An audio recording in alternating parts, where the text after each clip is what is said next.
Hello students. चलो इस video में हम न्यूमेरिकल प्रॉब्लम्स देखते हैं।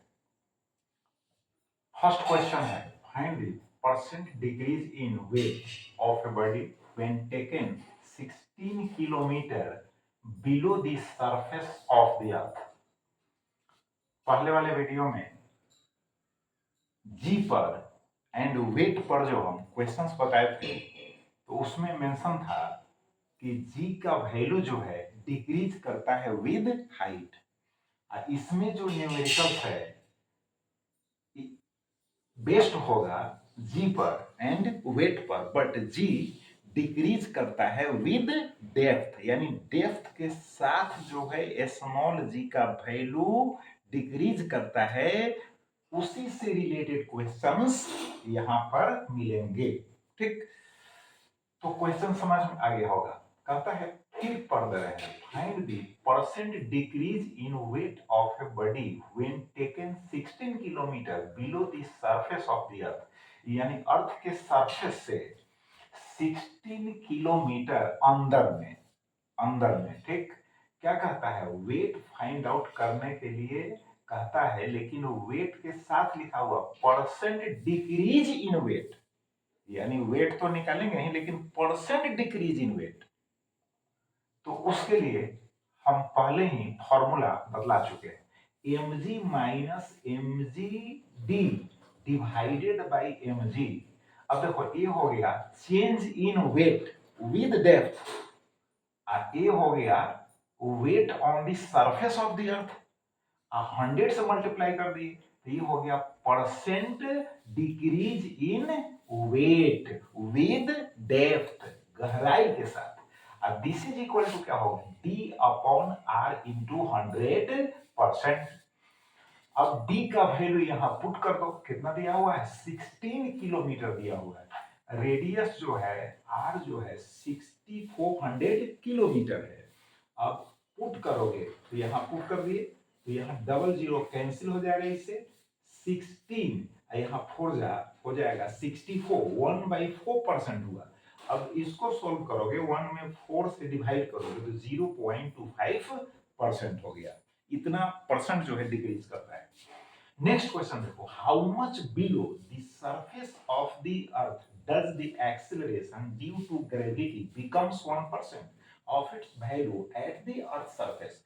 अर्थ के सरफेस पर के वैल्यू का, ठीक है, 1% हो जाएगा तो कितनी गहराई पर, यानी अर्थ के सरफेस से कितने किलोमीटर या कितने मीटर नीचे अंदर जाने पर ऐसा होगा, राइट। तो देखो जीडी जो होगा गहराई के साथ डेप्थ के साथ एक्सेलरेशन ड्यू टू ग्रेविटी है, तो GD is equal to 1% of होगा जी, यानी जी सरफेस पर का वैल्यू है तो जी का 1% रह जाएगा, तो GD is equal to 1% of g. और यहां पर लिख सकते हैं यानी जी बाई हो जाएगा कितना 100, यानी 1% का मतलब हुआ 1/100 इंटू जी, तो जी अपॉन 1 क्या हो जाएगा, जी अपॉन 100 हो जाएगा। अब एज आपको पहले बतलाया मैं, g d is equal to g into 1 minus d upon r, इसको याद रखना। डेप्थ के साथ जो वेरिएशन है एक्सलेशन ड्यू टू ग्रेविटी में, उसका रिलेशन यही है। तो g d is equal to g into 1 minus d upon r. अब यहाँ जीडी के प्लेस पर हम जी बाई 100 रखेंगे तो जी बाई 100 हो गया, is equal to g into 1 minus d upon r. यहां से जी यहां से जी कैंसिल हो जाएंगे तो 1/100 is equal to 1 minus d by r होगा। अब डी बाई आर को बाई ट्रांसपोजिशन मेथड मैथमेटिक्स में पढ़ा है यार, यहां से उसको उस साइड ले जाओ, इसको इस साइड ले आओ, तो डी बाई आर यहां हो गया एलएचएस में। अब 1/100 को 1 माइनस हम लिख दिए, है ना, 1 माइनस 1/100। अब इसको सोल्व करेंगे तो कितना होगा, 100 एलसीएम होगा, यहाँ 100 माइनस 1 तो 99/100 हो जाएगा।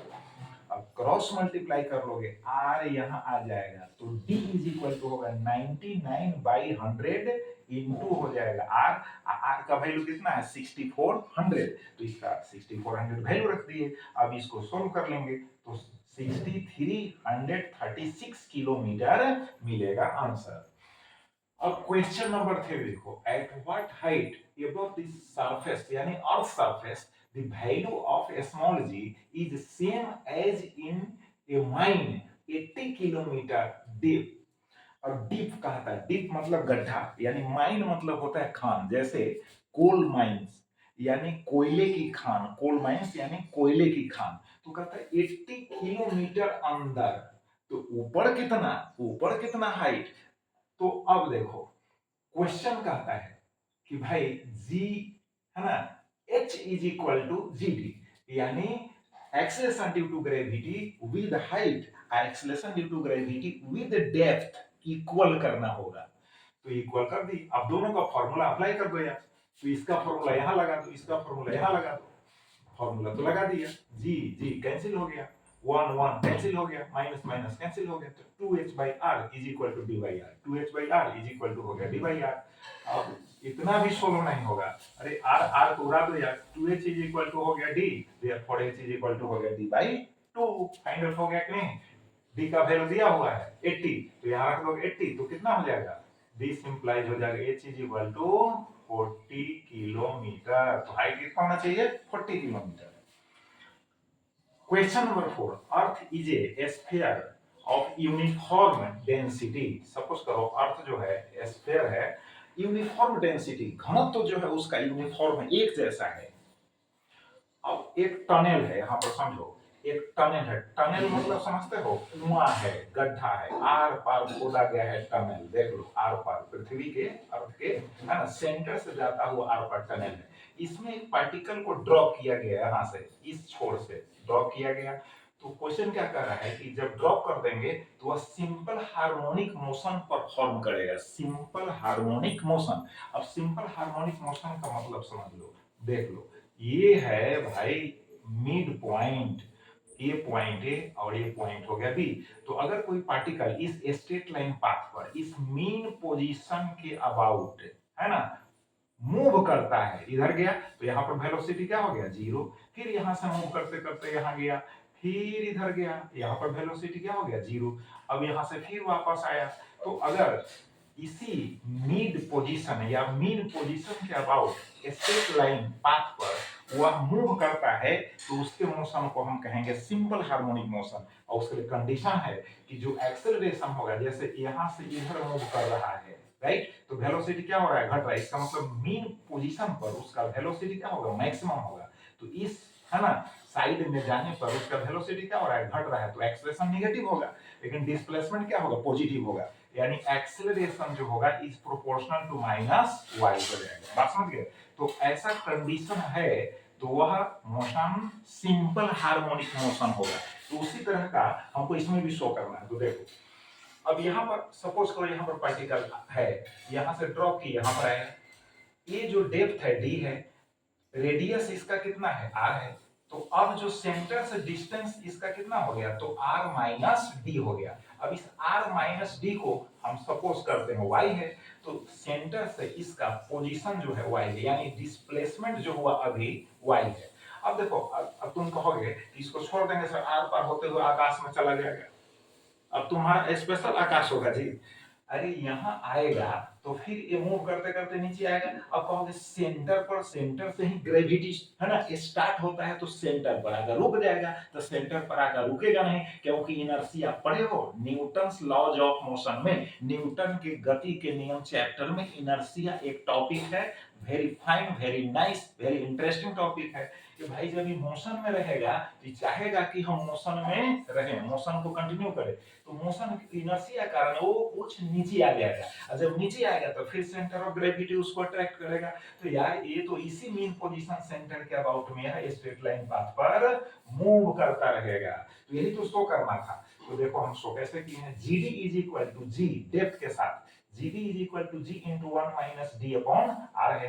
अब आर एलसीएम ले लिए तो आर माइनस डी हो गया, अब बाई आर हो गया। अब देखो आर माइनस डी को हम y पुट कर दिए हैं, तो यहाँ g by r into y हो गया। अब g देखो, यहाँ पर g कांस्टेंट है, सरफेस पर का वैल्यू है, रेडियस भी फिक्स है, इसका मतलब है कि ये जो जीडी जो होगा इज डायरेक्टली प्रोपोर्शनल टू किसके हो जाएगा, वाई के हो जाएगा। तो g d directly proportional to y होगा, डायरेक्शन मीन पोजीशन की ओर होगा, एक्सेलरेशन ड्यू टू ग्रेविटी का डायरेक्शन किधर होगा, मीन पोजीशन की ओर होगा। इससे स्पष्ट हो रहा है कि पार्टिकल का मोशन सिंपल हार्मोनिक मोशन होगा। जैसे बताया ना कि acceleration is directly proportional to displacement with negative sign है, तो इसका पोजीशन किधर होगा, नीचे। अब सपोज करो कि पार्टिकल यहाँ आ गया, तो यहाँ से डिस्प्लेसमेंट इधर हुआ, बोलो पार्टिकल अगर यहाँ आ गया तो डिस्प्लेसमेंट ये हुआ y, इधर हुआ y, अभी इधर y, अब इधर हुआ, लेकिन एक्सेलरेशन का डायरेक्शन किधर होगा, किधर होगा, सेंटर की ओर होगा कि नहीं। तो इससे स्पष्ट हो गया कि इसका मोशन जो है सिंपल हार्मोनिक मोशन है। अब एक बात और याद रखना है, अगर कोई पार्टिकल स्ट्रेट लाइन पर किसी मीन पोजीशन के अबाउट आगे पीछे मूव कर रहा है तो उसका जो टाइम पीरियड होगा उसका फॉर्मूला याद कर लो, आगे चैप्टर में पढ़ना है, लेकिन अभी याद कर लो t is equal to 2 pi और root over displacement by acceleration होता है। तो यहाँ पर क्या होगा 2 पाई और रूट ओवर डिस्प्लेसमेंट क्या है, y है, अब बाय एक्सेलरेशन इनसाइड में कितना है, gd है। अब यहाँ पर एक रिलेशन हम बनाए हैं कि gd is equal to g by ry, यानी gd is equal to g by ry, तो y बाई gd तो कितना हो जाएगा, r बाई g हो जाएगा। अब t is equal to 2 pi root over r by g, यह टाइम पीरियड का फॉर्मूला होगा। टाइम पीरियड भी साथ में समझ लो कितना समय, तो अंतराल। तो देखो ये मीन पोजीशन है, यहां से चलते चलते चलते चलते इस एक्सट्रीम पोजीशन फाइनल पोजीशन पर पहुंचा पार्टिकल, अब फिर इधर से मूव करते करते करते और मीन पोजीशन से होकर पास करते इस एक्सट्रीम पोजीशन पर पहुंचा, अब फिर इस एक्सट्रीम पोजीशन से मीन पोजीशन पर पहुंच गया। तो वन है ना ऑसिलेशन और वन वाइब्रेशन इसको कहा जाएगा, बात समझ गए। और इस वन ऑसिलेशन और वन वाइब्रेशन में जो टाइम टेकन हुआ उसी टाइम टेकन को हम टाइम पीरियड कहेंगे, आवर्त काल हिंदी में कहते हैं, और उसी का फॉर्मूला वहां पर हम लाए हैं, बात समझ गए। तो ये चलिए अब यहाँ पर 4 क्वेश्चंस हम एक्सप्लेन किए हैं, इनको प्रैक्टिस करें, फिर नेक्स्ट वीडियो में नेक्स्ट टॉपिक के साथ। Thank you.